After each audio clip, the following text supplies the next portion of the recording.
가지고 새 부대 이런 제목으로 말씀을 나누도록 하겠습니다. 우리가 새 부대인 줄 믿습니다. 중의적인 의미인 것 같아요. 부대, 군부대, 예수님의 군부대. 우리는 그리스도의 군사니까 아멘. 또 주님을 담는 새 부대, 그런 새 부대가 우리가 되기를 축복합니다. 우리나라 말에 사람은 쉽게 안 변한다, 변하지 않는다라는 말이 있습니다. 사람들은 참 이상해요. 새 집 좋아하고 새 휴대폰 좋아하고 새 차 좋아합니다. 그런데 새로운 방식, 새로운 가치관은 참 어려워하는 것 같아요. 왜 그런가 생각해 봤는데 저만 해도 익숙한 게 편안해서 그런 것 같아요. 특별히 새로운 가치관을 받아들이는 것은 그동안 자신이 가진 가치관, 삶의 방식을 버리는 거라고 생각하는 경우가 있는 것 같아요. 그런데 그 버리는 게 아니라 새로운 가치관을 받아들이는 거예요. 새로운 가치를 받아들이면요, 내가 원래 가지고 있는 가치관과 또 내가 받아들인 새로운 가치관, 이 두 개의 가치관이 이 안에서 혼재해서 새로운 것을 만들어내기 때문에 사실 오히려 삶의 스펙트럼이 더 넓어지는 것이죠. 한국교회 어른 중에 박은조 목사님이라는 분이 계세요. 이분도 원로 목사님인데요, 분당 샘물교회 원로 목사님입니다. 이분은 고신측 교회 목사님입니다. 사실 목회자들 안에서는 이분이 굉장히 어른이세요. 그런데 이 고신측 교단, 우리 교단은 예수교 대한성결교잖아요. 우리나라에서 가장 보수적인 교단을 두 개를 꽂으라 그러면 총신측 장로교, 그리고 예성측 장로교. 우리 교단은 굉장히 보수적인 교단입니다. 저는 보수가 좋습니다. 그래야지 진리를 지킬 수 있기 때문입니다. 그런데 우리보다 더 보수적인 교단이 하나가 더 있어요. 그게 뭐냐면 고신측 교단입니다. 장로교 고신측 교단. 이 고신측이 얼마나 보수적이냐면요, 지금도 교회에서 피아노 외에는 이렇게 드럼 치고 이렇게 하면은 뭔가 마귀 음악이라고 생각하고 거절하는 교회가 있습니다. 이 교단, 고신측 교단은요, 은사, 그러니까 방언, 병고침, 기적 나타남 등을 믿지를 않습니다. 그것은 신약 시대에 끝났다고 생각을 하기 때문에, 성경의 사도행전에서 끝났다고 생각을 하기 때문에 그래요. 그래서 어떤 분은 이 교단은 은사 중지론자들이 모이는 교단이라고까지 이야기를 합니다. 그런 교단의 교회가 샘물교회예요. 그 샘물교회의 원로 목사님이 박은조 목사님이고요. 그런데 제가 그 교회를 잠시 사역을 쉬는 텀에서 이제 교회를 방문하면서, 이제 방문하는 게 우리들은 공부잖아요. 그래서 이제 제가 그 교회가 교육적으로 굉장히 잘 돼 있어서 이제 방문을 하는데 재밌는 걸 발견했어요. 그 보수적인 교회가 방언도 하고 은사에 대해서도 열려 있는 거예요. 심지어 전도사님들 중에서 은사 쪽에 굉장히 열려 있는 순복음 교단의 전도사님도 계시고 목사님도 계시는 거예요. 그래서 제가 궁금증이 생겼어요. 우리 교회 여름성경학교 오셨던 성결대 교수이면서 그 교회 그 주일학교 담당자이신 이지혜 전도사님이 계세요. 제가 가깝거든요. 그래서 그분한테 가서 물어봤어요. 전사님, 이게 이해가 안 되는데 이 교회가 그렇게 하는 이유가 있나요? 이렇게 물어봤거든요. 그런데 그분이 저랑 신학적인 색깔이 너무 똑같아요. 그래서 그분이 처음에 그 교회를 부임하셨을 때 10년도 더 된 것 같아요. 근데 그분도 너무 이상해가지고 그 박은조 목사님 찾아가셔서 물어보셨대요. 목사님, 우리 교단의 신학은 이런데 이렇게 은사나 이런 것들, 그리고 그 교단 막 드럼치고 찬양 다 합니다. 그 교회 이렇게 모든 게 열려져 있는데 목사님 이유가 있나요? 이렇게 물어보셨대요. 그랬더니 그 한국교회 어른이시면서 그 샘물교회 원로 목사님이신 박은조 목사님이 이렇게 말씀을 하셨대요. 성경에 나와 있잖아. 제가 그때 그 얘기를 딱 듣고 나서 대가는 스펙트럼이 굉장히 넓구나. 나는 이쪽만 받아들이니까 이쪽만, 나는 이쪽만 받아들이니까 이쪽만, 이게 아니라 성경이 말하고 있는 거라면 이쪽이든 이쪽이든 다 받아들일 수 있는 거예요. 교단이 중요한 게 아닌 거예요. 교단의 방향성을 무시하자는 것이 아니라 성경보다 앞설 수 있는 건 그 어느 것도 없다는 겁니다. 성경에 나온 것은 내 가치관과 부딪히더라도 그것을 수용할 수 있어야 그게 믿음입니다. 저는 선거철만 되면 진보와 보수로 나뉘어서 교회가 어려움을 겪는다는 이야기를 심심치 않게 듣습니다. 그런데 성경이 말하고 있는 것은 보수도 진보도 다 수용하고 있습니다. 어떤 것은 보수의 가치가 있습니다. 어떤 것은 진보의 가치가 있습니다. 이건 줏대 없는 게 아니에요. 이건 중보도 아닙니다. 그냥 성경적 가치인 거예요. 성경적 가치관으로 우리 삶을 바꿔가는 게 그게 신앙이고 그게 믿음입니다. 성경적 가치를 수용할 때 우리는 하나님께서 우리에게 부여해 주실 은혜의 스펙트럼을 많이 넓혀서 누릴 수 있게 되는 겁니다. 저와 여러분들이 그런 은혜를 누릴 수 있기를 축원합니다. 그런데 많은 사람들은 이렇게 하지 않으려고 해요. 한 번 가진 생각을 갖지 않으려고 합니다. 심지어 잘못된 가치관임에도 불구하고 그 가치관에 끝까지 붙잡고 살아가려고 하는 겁니다. 성경에 나온 바리새인과 서기관들이 바로 그런 사람들이었어요. 바리새인과 서기관은 우리가 생각했을 때는 굉장히 부정적인 사람 같잖아요. 그런데 그렇지 않아요. 그 당시 사람들에게는 정말 존경받는 사람들이었어요. 모두 하나님을 믿는 사람들이었고요. 그들은 교회 안에 리더급에 속한 사람들이었어요. 그런데 이들이 예수님과 늘 대척점에 있어요. 예수님과 늘 함께 가요. 성경을 보면 늘 예수님과 같이 있잖아요. 그런데 예수님의 대척점에 서 있고 예수님을 받아들이지를 못하고 있어요. 왜 그럴까요? 그들은요, 새로운 것을 수용하고 받아들일 준비가 되어 있지 않았기 때문에 그렇습니다. 오늘 본문은 레위, 이 레위는 다른 말로 마태입니다. 세리 레위잖아요. 그래서 우리는 세리 마태라고 하잖아요. 이 마태를 부르는 장면이 나옵니다. 오늘 본문 27절을 함께 읽어보도록 하겠습니다. 27절 시작. 그 후에 예수께서 나가사 내리라 하는 세리가 세관에 앉아 있는 것을 보시고 나를 따르라 하시니. 아멘. 세리는 그 당시에 유대인들이 가장 미워하는 직업이었습니다.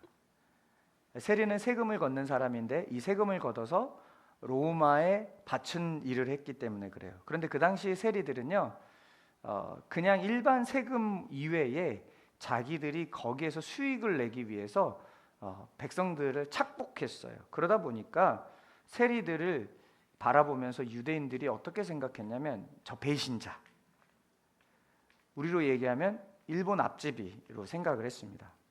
그런데 그런 레위, 세리, 마태 예수님이 부르고 계신 겁니다. 예수님의 부르심은 레위에게 어떤 반응을 하게 하냐면 28절에 보니까 그가 모든 것을 버리고 일어나 따르니라 라고 얘기합니다. 여러분, 예수님을 따른다는 건 모든 것을 버리는 겁니다. 그러니까 모든 걸 버리라고 하니까 집 팔고 땅 팔고 냉장고 팔고 다 바쳐서 교회에서 살라는 말이 아닙니다. 여러분의 가지고 있는 모든 것들, 여러분이 행하고 있는 모든 것들의 주권이 다 누구에게 있다라는 고백을 하는 거냐면 하나님께 있다고 고백을 하는 겁니다. 저와 여러분들에게 이런 고백이 있기를 축복합니다. 그러면 그런 고백하는 사람의 삶을 누가 붙드실까요? 당연히 주인 되신 하나님이 붙드시는 겁니다. 그래서 그런 고백의 삶, 은혜인 겁니다. 이제 레위가 예수님의 부르심을 받고 모든 걸 버려두고 예수님을 따른데, 예수님을 따르는 과정 속에서 첫 번째 한 행위가 뭐냐면요, 예수님을 초청해요. 그리고 예수님 주변에 있는 죄인들 다 초청합니다. 그리고 이 마태의 집, 레위라고 하는 마태의 집에서 큰 잔치를 엽니다. 그 잔치를 여는 모습을 보고 바리새인과 서기관들이 예수님을 비방하기 시작합니다. 30절을 같이 함께 읽어보겠습니다. 30절 시작. 바리새인과 그들의 서기관들이 그 제자들을 비방하여 이르되 너희가 어찌하여 세리와 죄인과 함께 먹고 마시느냐. 아멘. 여러분, 밥 먹는 장면이 성경에 굉장히 많이 나오잖아요. 여러분, 밥 먹는 건요, 그냥 함께 배 한번 채우는 이런 의미가 아닙니다. 유대인들에게 밥 먹는다는 건 인정하고 수용하고 받아들인다는 겁니다. 예수님은 사람들이 민족의 배신자라고 하는 마태도, 그리고 죄인들, 그 사람도 받아들이고 외면하지 않았습니다. 그래서 먹는 장면이 많이 나온 겁니다. 성도들끼리 서로 음식을 나누는 것은 그런 의미에서 서로를 수용한다라고 인정하는 것이죠. 그래서 음식을 나누는 건 너무 중요한 겁니다.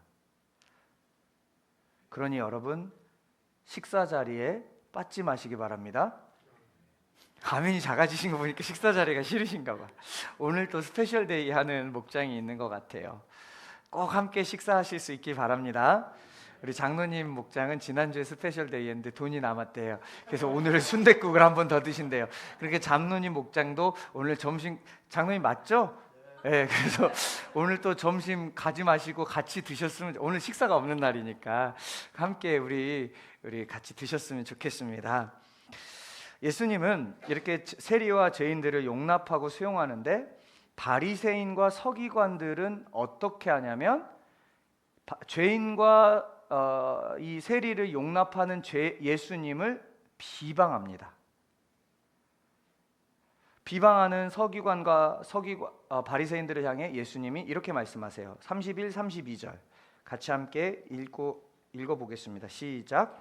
예수께서 대답하여 이르시되 건강한 자에게는 의사가 쓸데없고 병든 자에게래야 쓸데있나니 내가 의인을 부르러 온 것이 아니요 죄인을 불러 회개시키러 왔노라. 아멘. 우리가 많이 들었던 말씀이죠. 여러분, 예수님은 착한 사람을 구원하러 오신 게 아닙니다. 예수님은 죄인을 구원하러 오셨습니다. 예수님은 용납받을 만한 사람을 용납하신 게 아니라 죄인들, 하나님을 배신한 배신자들, 하나님을 향해 욕하던 자들, 그런 자들을 구원하러 오십니다. 그러니까 사실 예수님이 이 말씀을 하실 때는 바리새인과 서기관 너희들도 나는 구원하러 왔다라고 말하고 있는 거예요. 제가 앞서 기도 인도를 할 때 이 부분을 읽으면서 저에게 비춰본 거예요. 나는 참 용납받을 만한 사람들을 용납하려고 하는 경향성이 있는 사람인 것 같다. 여러분은 어떠세요? 우리는 예수님을 믿는 사람이잖아요. 믿습니까? 그럼 예수님 믿으면 제가 어떻다 그랬어요? 예수님을 믿으면 예수 그리스도의 몸이 된다 그랬잖아요. 그럼 예수님의 머리 대신 예수님의 생각을 함께 공유해서 몸에서 표출해내야 돼요. 그게 진짜 예수님 믿는 사람이에요. 그러니까 교회 왔다 갔다서 종교 활동하는 사람들이 예수님 믿는 사람 아니에요. 그러면 예수님의 생각이 뭐예요? 용납받지 못할 사람도 용납해 준단 말이에요. 그럼 우리 그렇게 하기 힘들어요. 힘들잖아요. 그런데 그 자리가 나아갈 수 있도록 부딪히는 마음은 있어야 그 사람이 진짜예요. 그런데 그런 것도 없으면서 나는 내 뜻대로 살 거야 이러면서 살아가고 있어요. 예수님의 몸일까요? 여러분, 그런 우리를 수용하기 위해서, 받아들이기 위해서 예수님이 이 땅에 오신 겁니다. 믿으시죠? 여러분, 하나님 앞에 어떤 사람이 나아갈 수 있어요? 죄인됨을 인정하는 사람이 나아가는 겁니다. 자신이 의롭다고 생각하는 사람들은요, 사실은 하나님이 필요 없다는 말이에요. 병자에게 의사가 필요하듯 죄인에게 하나님이 필요한 겁니다.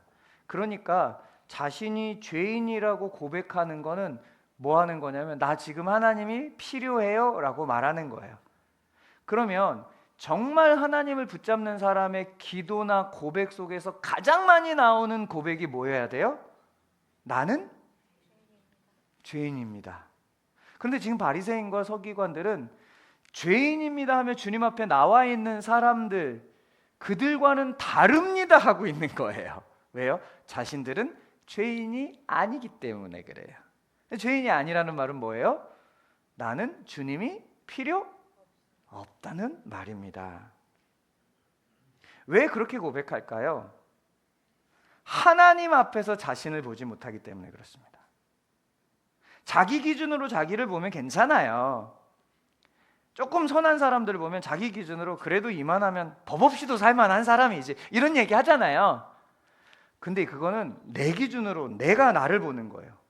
하나님 앞에서 하나님 기준으로 나를 보면 우리는 죄밖에 보이는 게 없어요.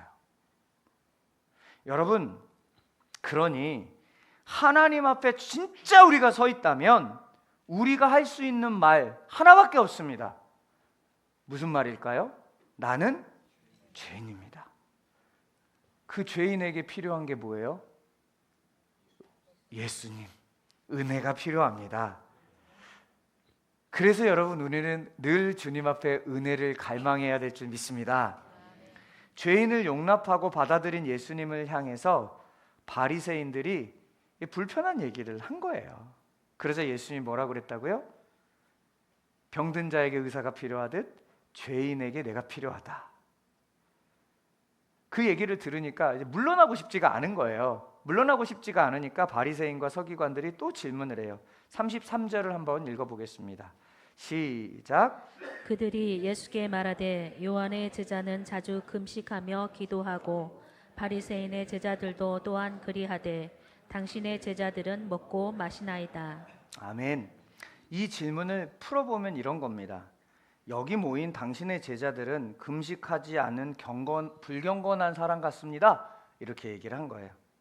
그 예수님을 이야기하다가 갑자기 뜬금없이 예수님의 제자들을 디스하고 있는 거예요. 왜 이렇게 말했냐? 이 당시 금식은 경건의 상징이었어요. 여러분들이 생각할 때 경건의 상징은 뭐세요? 11조? 주일성수? 큐티? 그 경건의 상징 아닙니다. 그게 율법입니다. 그 당시 사람들이 금식을 경건의 상징이라고 인식했던 걸 오늘날 우리도 그렇게 인식을 하는 거예요. 주일 예배, 11조, 새벽 예배, 뭐 큐티 이런 걸 경건의 상징으로 보잖아요. 여러분, 그건 경건의 상징이 아니라 주님을 그냥 바라보는 우리의 어떤 행위인 것일 뿐이에요. 주님과 교제하는 그냥 행위일 뿐이에요. 그게 경건을 상징하는 건 아니에요.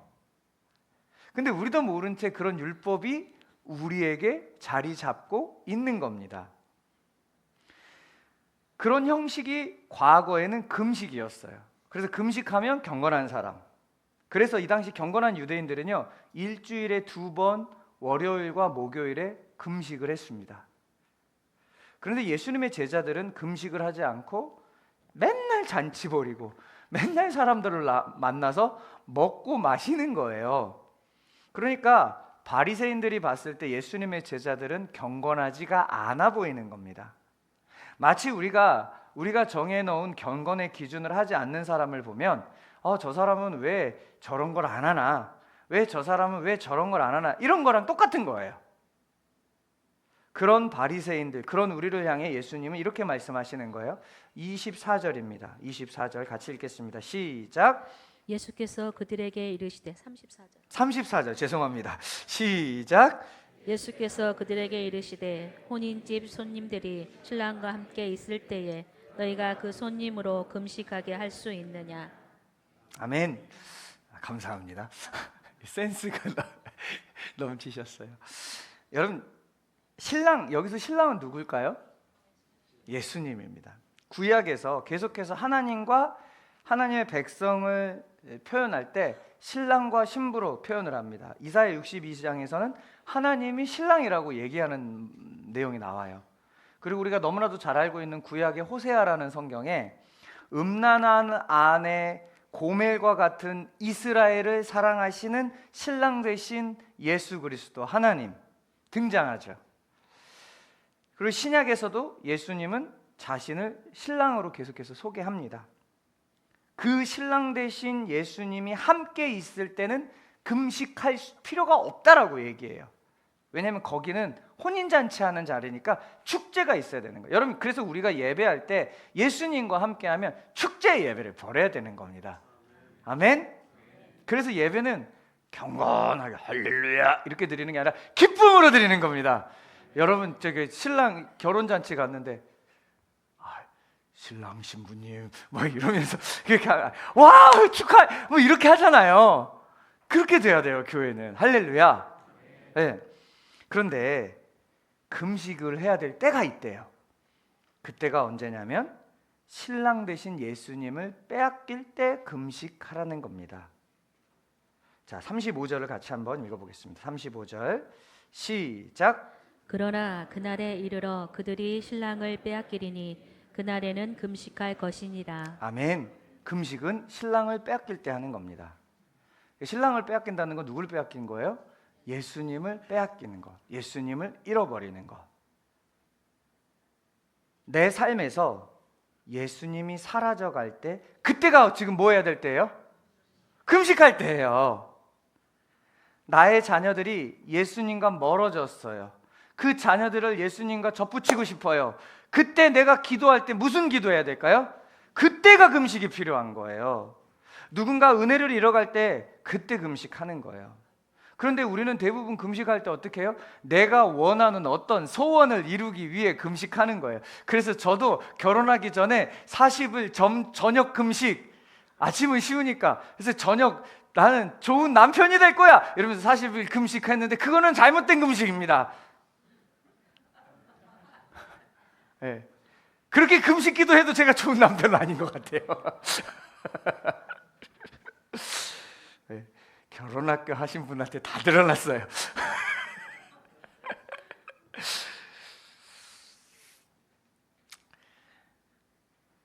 여러분, 저는 언제 금식하는 줄 아세요? 사실 저는 금식을 하는 걸 너무 싫어하는데 제가 개인적으로 금식을 할 때가 있습니다. 작년 전교인 수양에 앞두고. 왜냐하면 우리 성도님들이 예수님과 더 가까워져야 되잖아요. 어떤 정말 우리 성도들이 은혜의 타이밍일 때 저는 그때 금식합니다. 그래서 그때 여러분 기억하시나요? 전교인 수양에 앞두고 릴레이 무슨 기도했죠? 금식 기도했잖아요. 그냥 하는 게 아니에요. 주님과 더 가까워지기. 이사야 58장 6절을 화면을 보면서 함께 읽어보도록 하겠습니다. 시작. 내가 기뻐하는 금식은 흉악의 결박을 풀어주며 멍에의 줄을 끌어주며 압제 당하는 자를 자유하게 하며 모든 멍에를 꺾는 것이 아니겠느냐. 아멘.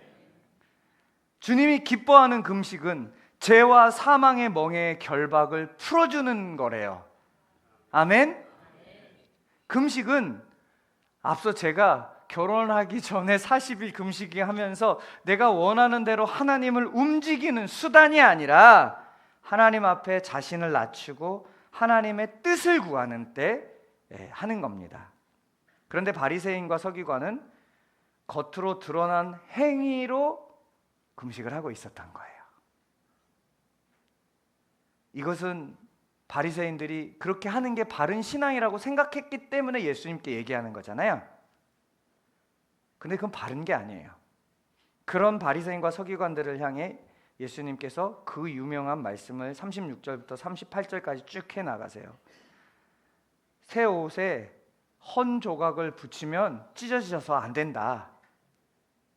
새 포도주는 새 부대에 넣어야 된다. 이 말씀을 36절부터 38절까지 하는 겁니다. 여러분, 우리가 너무나도 많이 들었던 새 포도주는 새 부대에 넣어야 된다. 여기서 말하는 새 포도주는 뭘까요? 새 포도주는 예수님입니다. 복음입니다. 은혜입니다. 하나님 나라예요. 반대로 낡은 부대는 뭘까요? 율법을 통해 이미 바리새인과 서기관들 안에 담겨져 버린 종교 시스템이에요. 앞서 얘기했던 것처럼 경건은 금식이다. 이렇게 생각해 버리는 것. 우리가 생각하는 경건, 제가 언젠가도 얘기했지만 우리 교회 교인들이 처음에 와서 새 가족이 오면 뭔가 열심히 하잖아요. 그럼 저 사람 믿음 너무 좋다. 이미 율법 기준으로 그렇게 얘기하는 겁니다. 왜냐하면 내 안에 있는 종교 시스템이 그렇게 발동을 하는 거예요. 그럼 저는 그때마다 늘 얘기해요. 좀 더 지켜봐야죠. 왜요? 믿음이 좋은지, 저 사람이 좋은 나무인지 나쁜 나무인지는 언제 볼 수 있어요?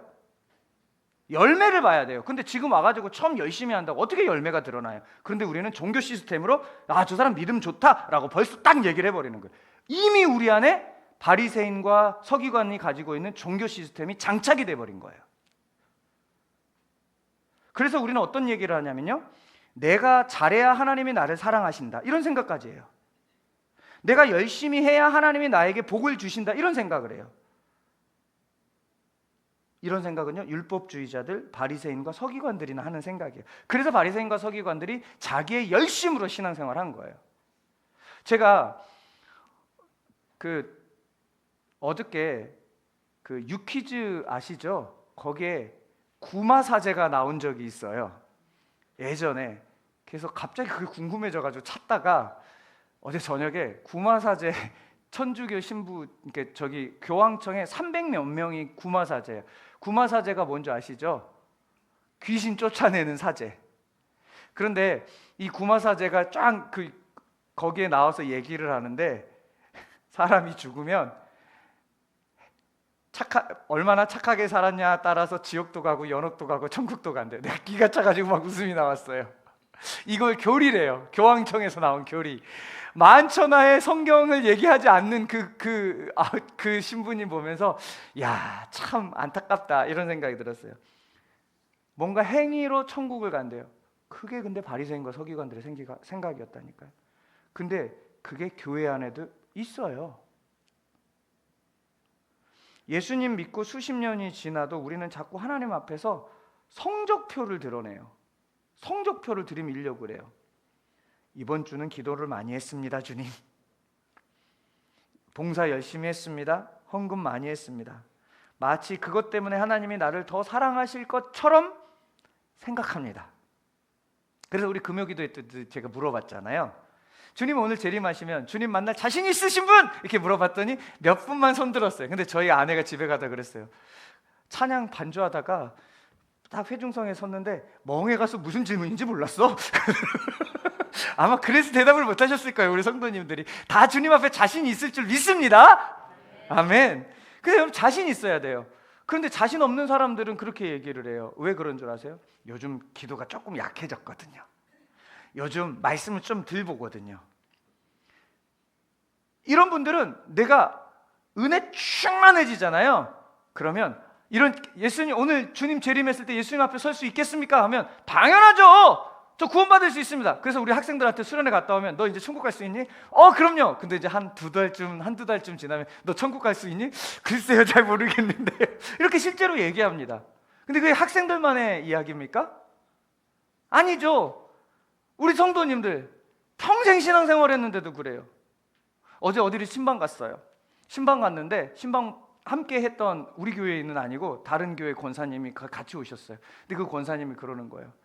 저희 어머니가 천국에 못 갈 것 같아. 못 갈까 봐 걱정이에요. 왜 그런 마음이 드는 줄 아세요? 그 안에 율법적인 요소들이 많이 있어서 그런 거예요.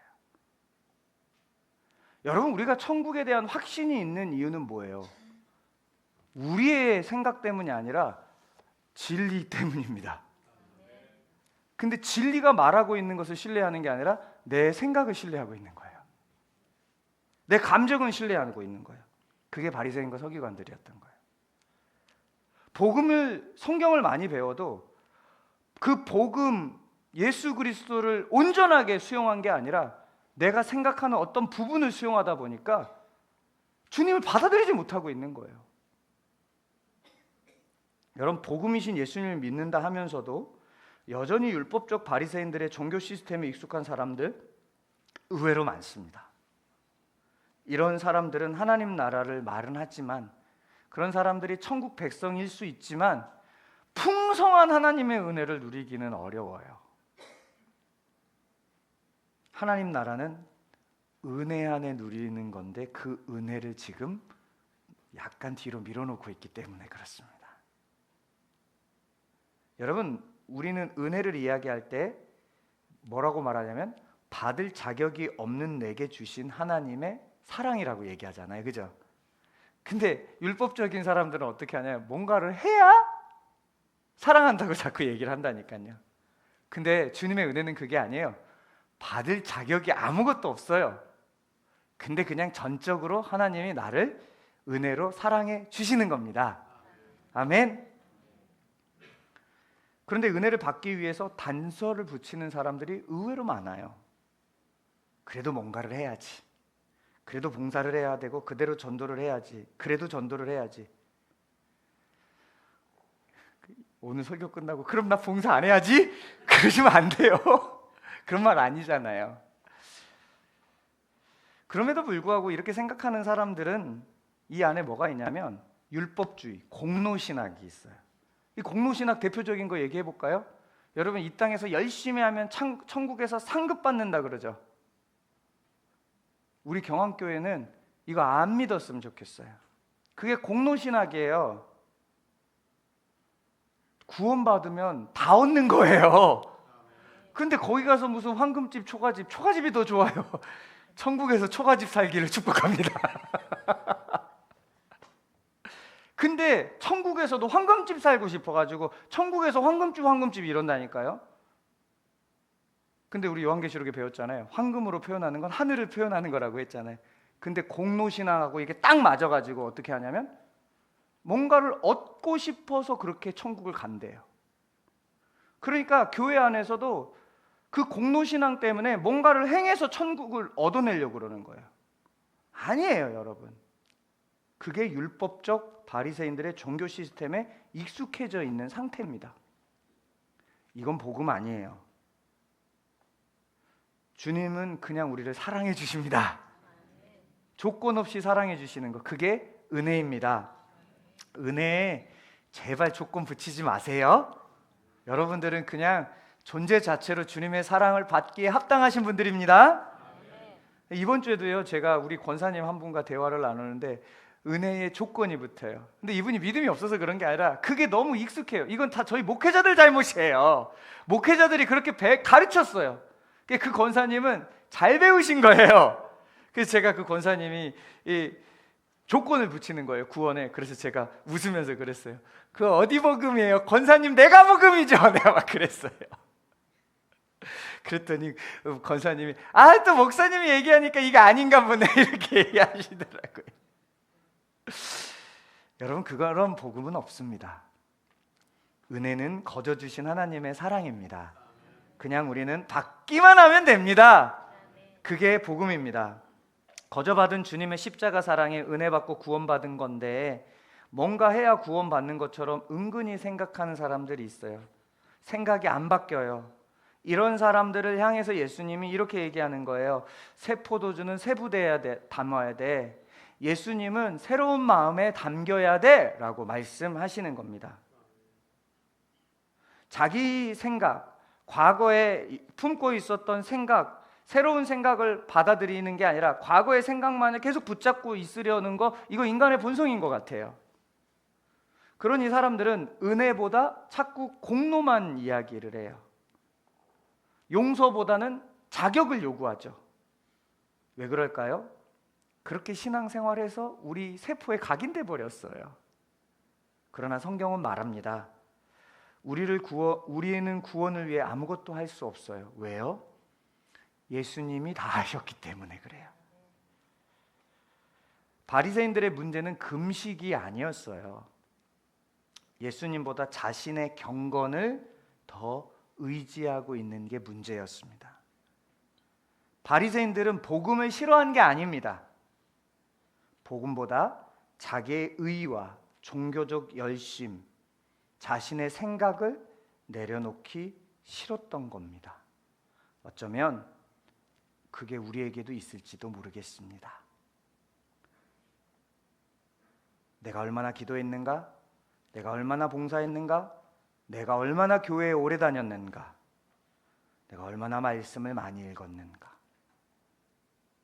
그런 걸 가지고 내 신앙의 척도를 재고 있는 분이 있다면 그분은 이미 오늘의 바리새인과 서기관입니다.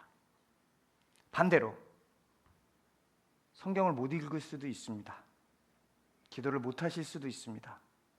그것에 스스로 정죄하고 있는 분도 바리새인일 수도 있습니다. 성경은 얘기합니다. 네가 무엇을 했느냐가 아니라 예수님이 무엇을 했는지를 보라는 겁니다. 예수님은 구원을 위해서 예수님이 다 이루셨습니다. 그것을 바라보는 게 믿음입니다. 그 예수님 하신 일을 보면서 정말 우리가 받아들인다면 그분 앞에서 겸손할 수밖에 없겠죠. 그래서 그 주님 하신 일을 보면 우리가 할 수 있는 건 이런 겁니다. 주님, 저는 할 수가 없어요. 왜냐하면 주님이 다 하셨기 때문에 그래요. 그래서 저는 예수님이 필요합니다. 그러면서 주님을 갈망하는 거예요. 그 사람이 새 포도주인 예수님을 담은 새 부대인 것이죠. 저와 여러분들이 새 부대가 되기를 축복합니다. 은혜 없이 살 수 없는 우리, 그걸 하나님 앞에 겸손하게 들고 나아가는 우리, 그럼 하나님께서 우리에게 은혜를 부어주실 겁니다. 기도하겠습니다.